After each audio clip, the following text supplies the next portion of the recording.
What is up, ladies and gentlemen? Cjthecheesedj here, and we're back with a brand new series for you guys today, and that is the A to Z of Ark. And today, guys, what that means is we're going to be going through the creatures of Ark from A to Z, showing you how to tame them, their abilities, what they're able to do, and what you can use them for. So, guys, today, the very first creature is none other than the ACAHTINA. Now, this little snail dude, he's hella cute. He's hella cute. You can see there he's just a snail slithering along doing what snail things do. Now these guys spawn in the swamp biomes. You can also occasionally find them in caves. And to tame these guys up, all you simply need to do is tranquilize them and feed them sweet veggie cakes. Now, when tranking them, you want to make sure you hit them in their fleshy part, not their shell, because they do take reduced damage in their shell.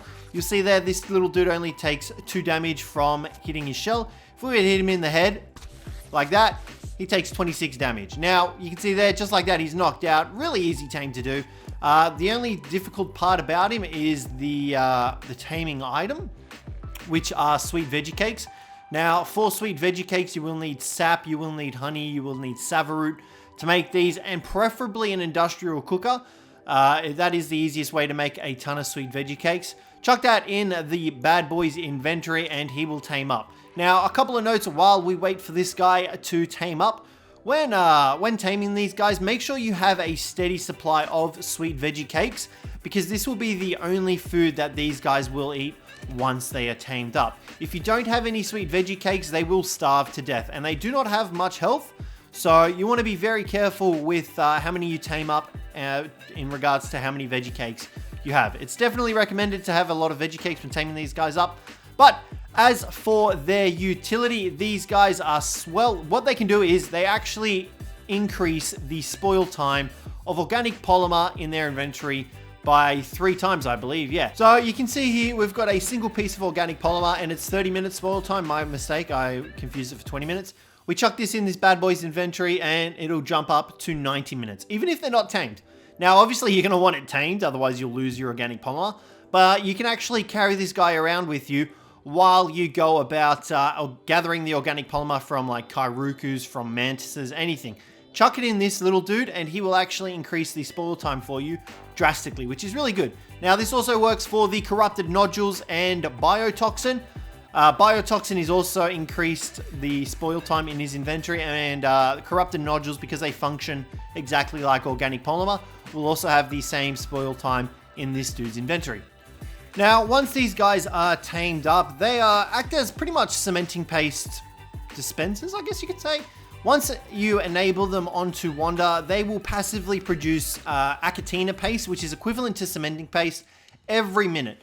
Now, this stacks up to 100 times, so you have essentially 100 seconds. Well, not 100 seconds, but you've got that much time to get these guys to produce ACAHTINA paste, and you can actually take it out of their inventory, and yeah. They're really good for producing ACAHTINA paste. The only downside is you will need quite a few of these guys, and it will be pretty costly in sweet veggie cakes in order to maintain these guys. But nonetheless, there are easier ways to go about getting ACAHTINA paste, cementing paste, from like beaver dams and stuff like that. Nonetheless, if you do have enough of these guys, you can pair them up with gachas, because they do poop out ACAHTINA paste as well. Your gachas can pick that up and collect it for you, so you can have your own little production line for these guys. As well as that, they do produce organic polymer every 60 minutes as well. So that's 1 every 60 minutes, which, you know, once again, is not the greatest amount of organic polymer, but it will do a little bit to help out around the base, I suppose. Now, as well as that, these guys can wear helmets. So if you've got any sort of helmets and like skins that you want to put on them, these guys can wear it. Now, believe it or not, you can technically use these guys as soakers. However, you want to level up their health. You want to have like an ascendant helm on them. If you've got like a base in a very tight spot where you can't actually reach it with a tame, you can actually send one of these little dudes in, because you can pick them up. You can throw them as well. There you go, you can see there, and that can actually soak a few turrets. Now, for example, I mean, I'm going to pray we're not going to kill this little dude here. He's got a helmet on, because when they take a certain amount of damage, they will go back into their shell, and their shell takes 4 times reduced damage from ranged attacks.